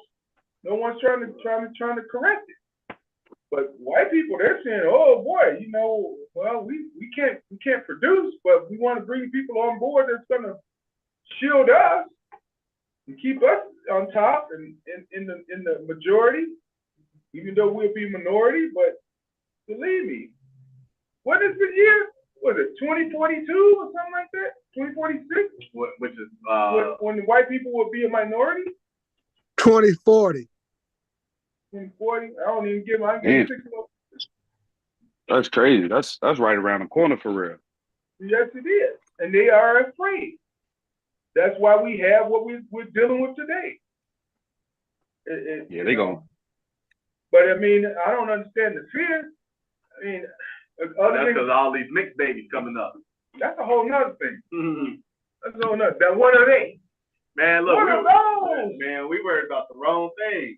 According to 4 different sources, the African American median wealth will drop to 0 by 2053 if the current trends hold up. Slavery. We ain't had nothing when we was enslaved. What was our wealth? Nah, but still. So if we're not going to take advantage of these, see, one of the things I was saying this in 2020 when they was really big on DEI. Microsoft was the first company now to get rid of their DEI department, and other companies are gonna follow suit. I said back then we had 4 years to use all of that sentiment that George Floyd's murder brought up for Black Americans. And we did not use it. We didn't go ask for nothing. Whatever we were given, we didn't put nothing in place. And we keep running the same cycle of allowing ourselves to be martyrs for nothing. We've lost too many strong Black men by the hands of the oppressor and still have yet to gain nothing from it because we ain't doing shit about it. And that's because we refuse to put a plan of action in place that will actually do something about our current circumstance. We keep blaming everything else instead of looking at what's going on right now and what could be. We only supposed to use the past to learn from it, to grow from it, and then be better than it. And we're not getting there in no way, shape, or form of fashion, because we keep doing the same shit. How we know what happened in the past and keep doing the same shit today? I don't think they really know. Man, that's the problem. Yeah, but okay, going back to my brothers in research, it's right there. Look it up. It's right there. No, don't work like that. People want something, man. I experience it every day. People always want something. Well, look, and you know what? You're right. That's why the Democratic Party has a stronghold on the Black community, because they give us free shit. That's exactly why. And that is exactly why we're going to stay in the same position that we've been in, because of free shit. Until we despise the free lunch, I forgot who said that, we're going to be in the same position. There ain't no such thing as a free lunch. Right, because your vote is worth it. There ain't no such thing as a free lunch. But, again, we at that hour, y'all. Oh, 48 Laws of Power told us that. 48 Laws of Power. Hey, it was an interesting conversation today. I wish Raheem would have got in here. I had to ask him a few things, but we got some Kiana. She did some things down there. We got to introduce her to down in San Antonio, Texas. What's her name, DeAndre? I can't think of the lady's name. I sent her the thing today. She's got a radio station down there. Right. Kiana, we need to tie you in with her. I can't think of the lady's name. Okay. Okay, that'll be great. Another part of Texas. So. Anywho, so let's start going around and getting through the final thoughts. I see Crystal on the screen, so we can start with Crystal. Yes, indeed, Crystal. Tell us what you got. Okay. Well, I want to just tell everyone or remind everyone that I am the board chair for the Austin Chamber of Commerce. We're alive and well. We're going through some minor transitions at this point, and we have just hired a temporary community program director and a new administrative assistant. And we are in search of new board members and also a permanent executive director. We already actually have 2 resumes, one of which is DeAndre Rudis, and then also a young lady. So it's even 1 and 1. So the email address for the chamber is Austin Chicago Chamber at gmail.com to send your resume to. That's Austin Chicago Chamber at gmail.com. But we're also starting different committees also for community events and finance, and we're building. We're gonna be having I must be cooking something with pepper in here because I'm choking. If it ain't, you ain't sneezing. Okay. Yeah, but we're also gonna be having a business after hours next week, and I'll be putting it on Facebook where that location will be. So you can also go to our new website at Austin Chamber Chicago. That's Austin Chamber Chicago .org. And for it's just a website now because I'm waiting on a website designer to build us a totally new hub. Okay, so don't talk about the website too bad because I put it up. Okay, in a hurry. That's it. Oh, Kiana, her name is Latrice Cook. She's not in San Antonio. She's in Austin, Texas. Right, that's what I was going to say. I love Austin. I love Austin. Austin is what America looks like. It's got everybody in there. I love Austin. The capoeira. He comes here every summer and they have competition. But down in Austin, it's called MELJ Center in Austin, Texas. She's got a nonprofit down there. And that's a small segment of Black people there. I don't know if they want to call themselves blacks, or Black Texans, or cowboys, or Black cowboys, or Black Bart. We don't even know. Yeah, she came on. But we're gonna keep it simple. She said, okay. But she comes on. I thought she would come on tonight because she loves Danny Davis. She just known, she got a history or something with it. But nevertheless, we're gonna get the treats on. So we can find out what's going on. I'm gonna call her and tell her she gotta come on next week. But for sure, next, Bertha, what you got in conclusion? Go ahead. Actually nothing. Thank you all for the conversation tonight. Look forward to talking with you more, DeAndre, about the financial literacy. Excuse me. And Crystal, the fact that you are doing so much with your youth to get them started is really, really great. I commend you for that. Thank you so much for the great conversation. All right. What you got to say in conclusion, Tiny? Well, I'd just like to say that inflation is caused by greed. That's the main thing that's behind it. And Crystal, are you a part of the Black Chamber of Commerce? No, the one that's in Peoria. You're right. No, I'm not a member. Okay. All right. Well, keep up the good work. Thank you so much. How about you? Oh yeah, one more thing. My new building, I'll be having, I call it my grand opening on August 2nd. So we'll be officially in there, and come by, stop by any day of the week and say hi.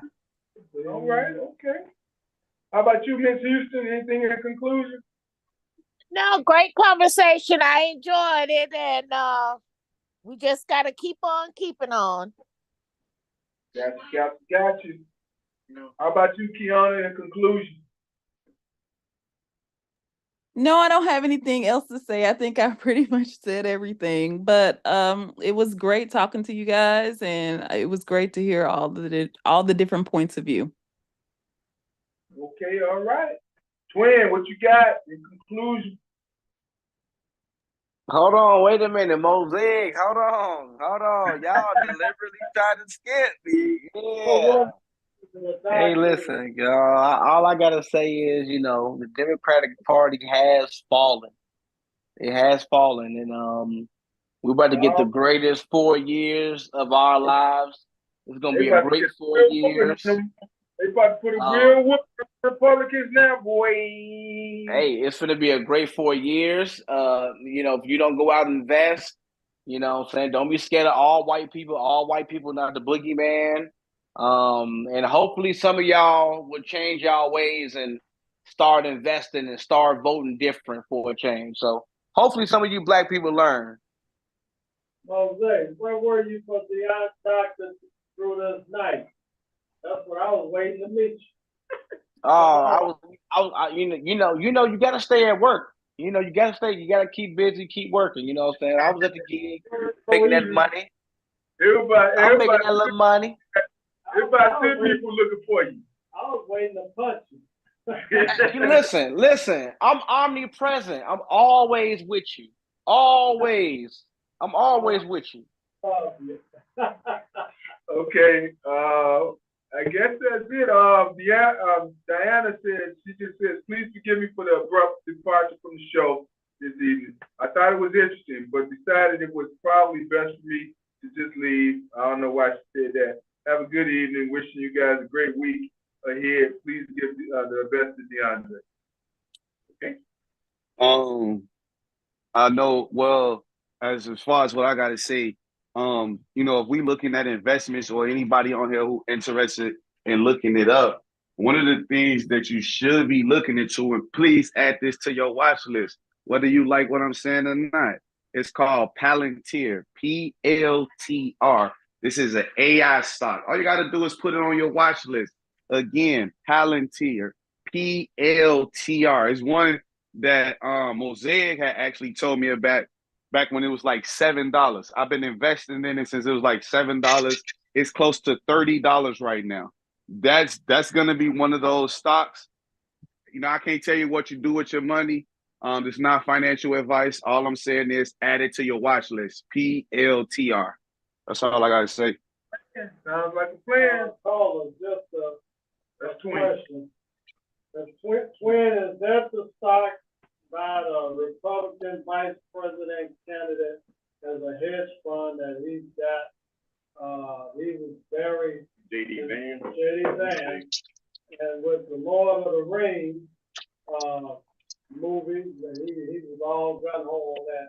So he developed a stock on the AI and Palantir and all that was one of the stocks. So interesting. I wonder, I thought Palantir was by Peter Thiel that started PayPal. Who funded Okay. J.D. Vance. Okay. That's a little background. Okay. But I don't making money.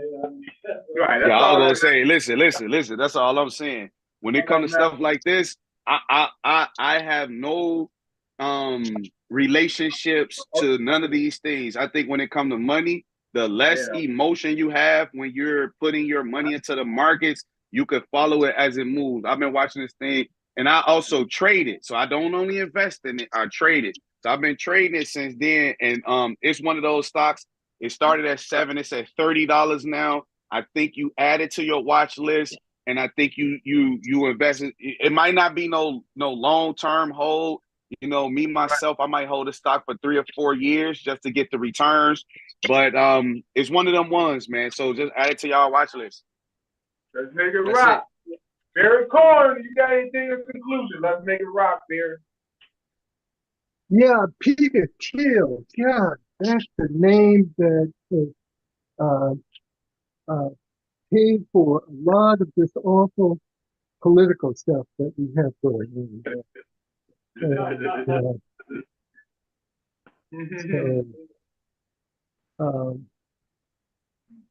know, and one thing I want to mention, you could do Google search, but I've used searches on the Edge browser because they have AI built into the browser, and it's incredible what you can find out about whatever, including investing.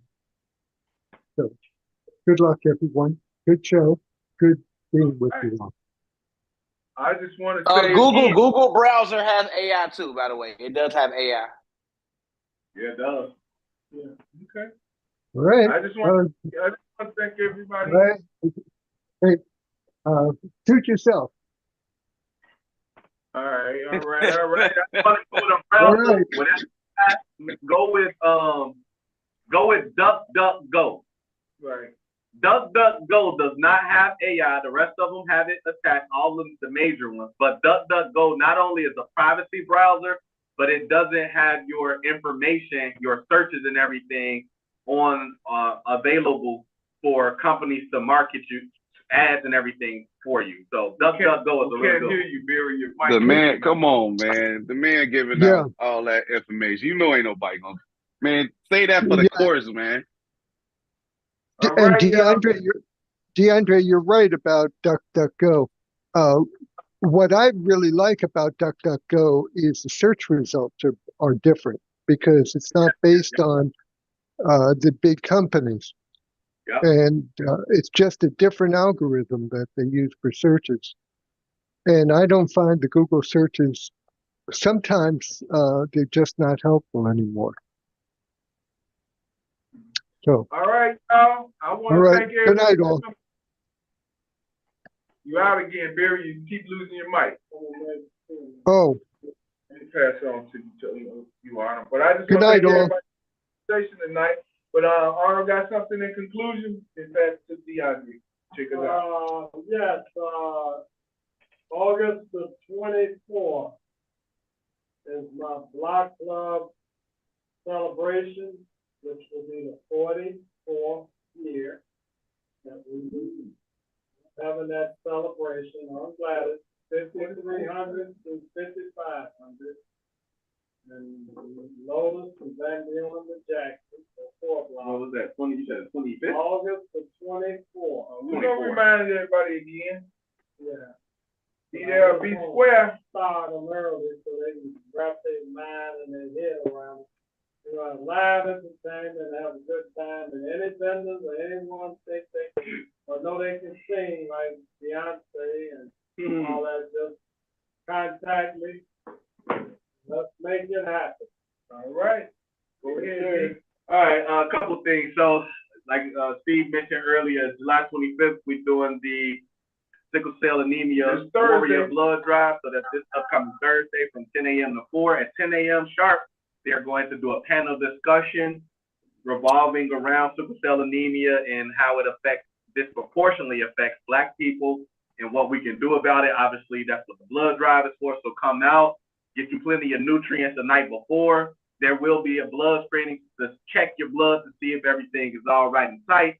There will be some giveaways, some raffles and snacks and all that good stuff, and just good vibes in total. And we're going to save some lives. So come out that day.